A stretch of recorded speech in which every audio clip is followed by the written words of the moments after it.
राजा दुष्यंत और शकुंतला की प्रेम कथा। महाकवि कालिदास की रचना अभिज्ञान शाकुंतलम इस कथा पर ही आधारित है। मूल रूप से इस कथा का वर्णन महाभारत के आदि पर्व में मिलता है। ये कथा पद्म पुराण में भी वर्णित है। शकुंतला स्वर्ग की अप्सरा मेनका और ऋषि विश्वामित्र की पुत्री थी। ऋषि विश्वामित्र की तपस्या भंग करने देवराज इंद्र ने अप्सरा मेनका को भेजा था। मेनका ने अपने रूप और यौवन से ऋषि विश्वामित्र की तपस्या भंग कर दी और दोनों के संसर्ग से शकुंतला का जन्म हुआ। जन्म उपरांत ही मेनका ने शकुंतला का त्याग कर उसे वन में छोड़ दिया। शकुंत नामक पक्षी से नवजात शकुंतला की रक्षा कर कव ऋषि अपने आश्रम ले आए और पक्षी के नाम पर उसका नाम शकुंतला रख दिया। आश्रम में ही शकुंतला का पालन पोषण हुआ। युवा होने पर शकुंतला अपनी मां मेनका की तरह ही रूपसी हुई।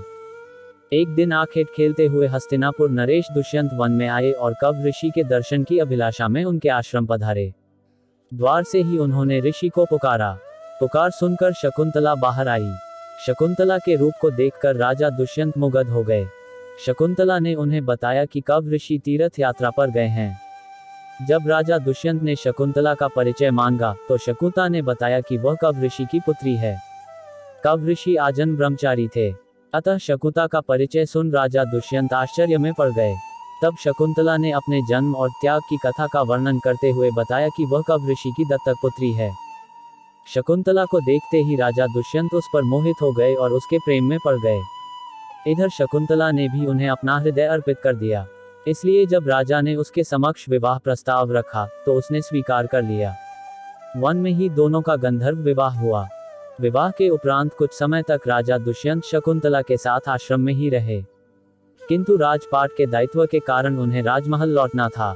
उन्होंने शकुंतला को वचन दिया कि कव ऋषि के लौटने पर वह उसे विदा कर महल ले जाएंगे। प्रेम के प्रतीक स्वरूप उन्होंने शकुंतला को स्वर्ण मुद्रिका प्रदान की और हस्तिनापुर लौट गए। इस बीच एक दिन कव ऋषि के आश्रम में दुर्वासा ऋषि पधारे और पुकार लगाए।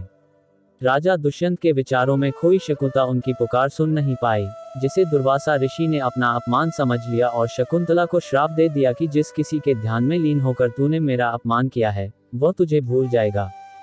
दुर्वासा ऋषि का श्राप सुनकर शकुंतला का ध्यान टूटा और वह अपने विचारों की दुनिया से बाहर आई। वह ऋषि के चरणों में गिर पड़ी और क्षमा याचना करने लगी। तब दुर्वासा ऋषि का हृदय द्रवित हुआ और उन्होंने कहा कि मैं अपना श्राप वापस तो नहीं ले सकता, किंतु तुम्हें ये आशीर्वाद देता हूँ कि तुम्हारे प्रेम का प्रतीक चिन्ह देखकर तुम्हारे प्रेमी को तुम्हारा पुनः स्मरण हो आएगा।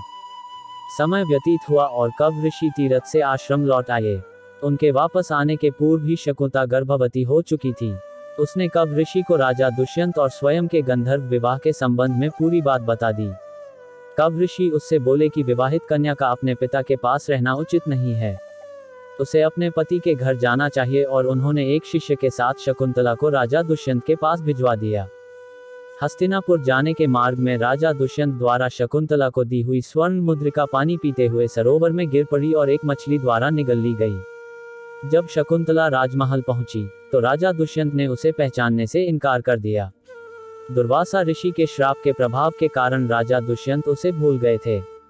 उसी समय स्वर्ग से शकुंतला की माता मेनका आई और उसे अपने साथ ले गई। शकुंतला को कश्यप ऋषि के आश्रम में छोड़ वह वापस इंद्रलोक लौट गई। कश्यप ऋषि के आश्रम में ही शकुंतला ने एक सुंदर बालक को जन्म दिया। इधर शकुंतला को भूल चुके राजा दुष्यंत को एक दिन एक मछुआरे ने एक स्वर्ण मुद्रिका लाकर दी। वह स्वर्ण मुद्रिका मछुआरे को उस मछली के पेट में से मिली थी जिसने वह मुद्रिका निगल ली थी। राज चिन्ह देखकर मछुआरा उसे राजा को लौटने आया था।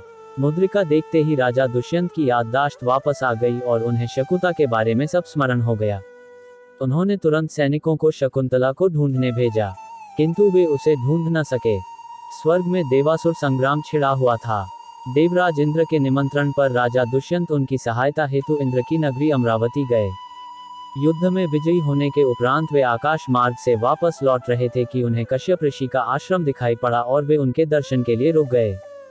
आश्रम के आंगन में राजा दुष्यंत एक सुंदर बालक खेलते हुए दिखा, जिसे देख उनका प्रेम उमड़ आया।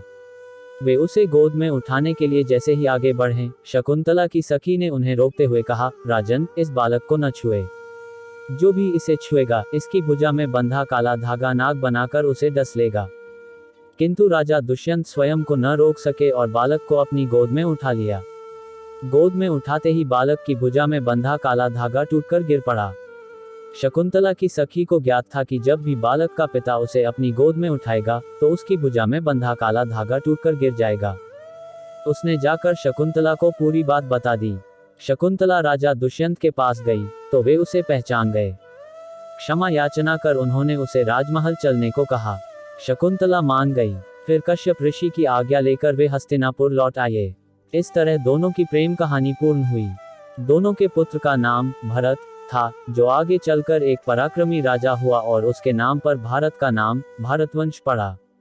चैनल को सब्सक्राइब जरूर करें। धन्यवाद।